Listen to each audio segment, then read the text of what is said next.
반려동물 알레르기를 극복하자. 안녕하세요, 박홍입니다. 박홍 알레르기 TV 네 번째 시간입니다.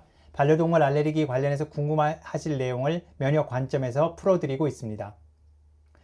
지난 시간에는 반려동물 알레르기의 노출을 줄이기 위한 환경 관리 전략에 대해서 알아보았는데요. 오늘은 반려동물 알레르기 이기기 위한 또 다른 전략, 근본 치료라고 할 수 있는 면역 치료에 대해서 생각해 보겠습니다. 오늘의 면역 키워드는 바로 T세포입니다. 만약 복잡한 설명을 듣기 싫어한다면 바로 면역 치료의 실제로 넘어가십시오. T세포는 림프구의 일종으로 면역 반응이라는 오케스트라를 지휘하는 역할을 하는 중요한 세포입니다. B세포를 도와서 알레르긴 특이 Ig를 생성하고 IL-4, 5, 13과 같은 사이토카인을 분비해서 다양한 면역세포를 자극하고 호상구성 알레르긴 염증을 유발한다 라고 알려져 있습니다. T세포는 두 가지 얼굴을 가졌습니다. 알레르겐을 유해 물질로 인식해서 알레르기 질환을 발생하는 원인이 되기도 하지만 우리 주변에서 늘 볼 수 있는 물질, 무해한 물질에 대해서 면역 반응을 억제해서 면역 관용을 유도하는 두 가지 역할을 하는 것이죠. 면역 관용, 조금 어려운 개념이지만 무해한 물질에 대해 과도한 면역 반응이 생기지 않도록 참아주는 상태를 의미합니다. 이 균형이 깨지면 알레르기 질환이 생긴다고 볼 수 있습니다. 2025년 노벨 생리의학상도 바로 이 면역 관용을 발견한 학자들에게 수여되었습니다. 이는 면역 관용이 알레르기 질환뿐만 아니라 다양한 면역 질환의 치료에 굉장히 중요한 개념임을 알려주는 예라고 할 수 있습니다. 사실 우리는 진먼진드기 반려동물의 알레르겐에 매일 노출되고 있는데 이런 물질은 세균이나 바이러스처럼 우리 몸에 유해한 물질은 아닙니다. 즉 이런 물질에 대해서는 면역 관용이 나타나고 우리 몸에 문제를 일으키지 않습니다. 그러나 조절 T세포가 만들어지지 않은 일부 사람은 유해 물질로 인식하고 이때 알레르기 질환이 유발되는 것입니다. 이러한 과정에는 유전적, 환경적 요인이 관여한다고 알려져 있습니다. 이런 조절 T세포를 일부러 만들어서 알레르기 면역 반응을 일으키고 있는 알레르겐 특이 T세포를 찾고 제어해서 알레르기 증상을 줄이도록 하는 치료 과정이 바로 면역치료다라고 생각할 수 있습니다. 제가 몇 년 전 KBS 생로병사에 출연해서 말씀드린 내용을 잠깐 보여드리도록 하겠습니다. 예를 들어 쌀밥을 계속 먹는다 하면 얘가 계속 우리 몸에 들어오기 때문에 얘는 우리 몸에서 위험한 애가 아닌가 봐, 면역 반응 일으키면 안 돼 라고 생각을 하는 것처럼 상당히 오랜 기간 동안에 적은 노출이라도 지속적으로 노출을 시켜줘야 우리 몸이 면역 관용 쪽으로 가기 때문에 적어도 3년 이상의 지속적인 노출이 필요하다, 이렇게 말씀드릴 수 있습니다. 결국 조절 T세포를 만드는 면역치료의 가장 중요한 전략은 알레르겐을 조금씩 오랫동안 우리 몸에 넣어줌으로써 우리 몸이 이 녀석 나쁜 녀석이 아니구나, 친구구나 라고 느끼도록 해야 한다는 것입니다. 자, 첫 번째 박홍호 처방전입니다. T세포는 면역반응 지휘자 역할을 하는 중요한 세포지만 때로는 알레르기 질환을 유발합니다. 면역관용은 무해한 물질에 대한 면역 반응 발생을 억제하는 과정이고 조절 T세포가 중요합니다. 면역치료는 결국 알레르기 원인 물질에 대한 면역 관용을 유도하는 것이다 라고 말할 수 있습니다. 자, 이제부터는 알레르기 비염이나 천식과 같은 호흡기 알레르기 질환에 대한 면역치료 과정에 대해서 구체적으로 말씀드리겠습니다. 자, 첫 번째, 어떤 환자가 면역치료를 받게 될까요? 당연히 원인 알레르기는 분명해야 하겠죠. 그래야 타겟을 가지고 면역치료를 시행하니까요. 약물 치료 효과가 만족스럽지 않다, 견디기 힘든 약물 유해 반응이 있다, 장기간 약물 투여를 원치 않는다 라는 경우는 면역치료를 고민해 볼 수 있습니다. 자, 앞에서 제가 면역치료의 원인 알레르긴이 분명해야 된다라고 말씀드렸는데요. 피부 반응 검사 양성이고 그 다음에 증상과 연관성이 뚜렷해야 합니다. 예를 들어 피부 반응 검사에서 가을철 꽃가루가 강양성이 나왔지만 나는 가을철에 전혀 콧물 재채기가 없어요 한다면 선택할 필요가 없겠죠. 효과가 입증된 알레르겐으로는 꽃가루, 진먼지 진드기, 반려동물, 바퀴벌레와 일부 곰팡이가 있습니다.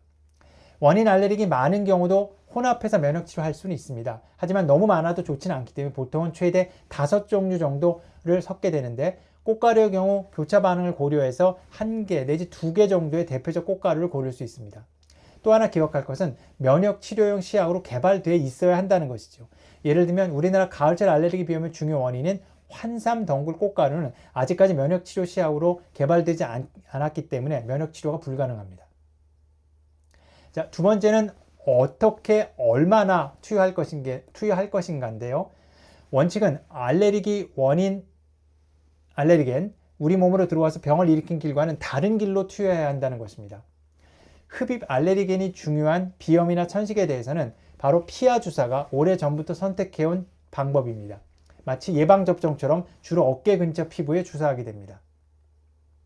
피하 면역수는 크게 증량 단계와 유지 단계로 나누어집니다. 증량 단계는 아주 소량의 알레르겐으로 시작해서 1, 2주 간격으로 용량을 조금씩 증가시켜 유지 용량까지 가는 단계로 2개월 내지 3개월이 소요됩니다. 유지 단계는 4주 간격 주사를 맞으면서 3년에서 5년을 진행하는 단계입니다. 병원에 와서 매주 주사를 맞아야 되므로 2, 3개월의 증량 단계가 부담스러운 경우는 하루 수차례 주소로 1일 내지 3일 그 주사 기간을 단축할 수 있는 급속 면역 요법을 시행하기도 합니다. 직장 문제로 자주 병원에 올 수 없는 환자들이 선택하면 대개 3박 4일 또는 4박 5일 입원해서 진행하게 됩니다. 말씀드렸던 것처럼 피하 주사 면역 치료의 경우는 여러 종류의 알레르기는 혼합이 가능합니다. 두 번째 방법은 알약 혹은 물약으로 된 약재를 혀 밑에 떨어뜨리고 녹여서 흡수시키는 설화 경구 면역 치료입니다. 설화 경구 면역 치료는 매번 주사 맞으러 병원에 오지 않아도 된다는 장점이 있습니다. 즉 약을 가지고 집에 가셔서 환자분들이 직접 떨어뜨릴 수 있다는 거죠. 특히 최근 개발된 제형인 증량 단계, 유지 단계 구분이 없이 매일 1회만 떨어뜨리게 되면 매우 간편합니다.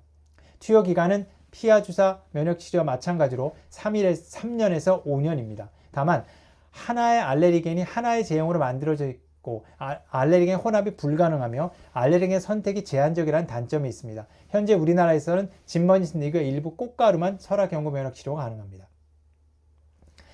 효과는 피하, 설화 모두 비슷하다고 알려져 있습니다. 원인 알레르기는 어떤 종류냐, 혼합이 필요하냐, 그리고 주사를 맞으러 오는데 가능하냐 등의 여러 가지 요소를 고려해서 결정하게 됩니다. 3년에서 5년 이상 지속하면 종료 이후 증상 및 질병 경과 호전 상태가 장기간 유지될 수 있다고 알려져 있습니다. 아직 치료 전에 면역 치료 효과를 예측하는 지표는 알려진 바가 없습니다. 보통 젊은 비염 환자, 진먼지내기 꽃가루 원인 알레르기인 경우에 효과가 좋다라고 말씀을 드립니다. 또한 아직까지 치료 효과를 판단하는 객관적 지표도 알려져 있지 않습니다. 일반적으로는 주관적인 증상 개선이나 치료 약물이 감소하는 개수로 판단하게 됩니다. 치료 도중에 발생할 수 있는 이상 반응에 대해서도 관심이 많으실 텐데요. 피하 주사 면역 치료의 경우는 주사 부위의 국소적인 발적, 붓기, 간지러움 등이 가능하지만 아나필락시스와 같은 전신적인 심한 알레르기 반응은 거의 발생하지 않는다고 알려져 있습니다. 그러나 이 가능성을 완전히 배제할 수는 없기 때문에 주사를 맞게 되면 약 30분 정도는 병원에 머물면서 주의 깊게 관찰해야 됩니다. 경구 설화 면역 치료도 떨어뜨린 부위의 입안, 목 등의 붓기, 간지러움 등이 가장 흔한 이상 반응으로 알려져 있지만 아나필락시스는 매우 드뭅니다. 두 번째 박홍호 처방전입니다. 면역치료는 알레르기 원인 물질에 대한 면역 반응을 유도하는 것이고 피부 반응 검사 양성이고 증상과 연관성이 뚜렷한 원인 알레르겐을 대상으로 합니다.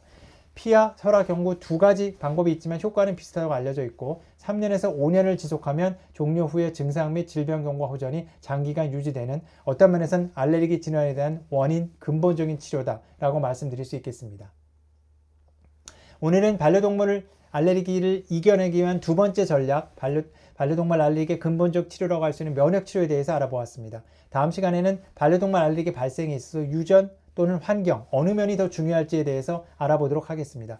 역시 관심이 많은 주제일 것으로 생각이 됩니다. 많은 시청 부탁드립니다. 아울러 마지막엔 여러분의 질문에 답을 해드릴 예정이니 영상이 없지만 평소 궁금하던 반려동물 알레르기 관련 질문들 댓글에 많이 남겨주십시오.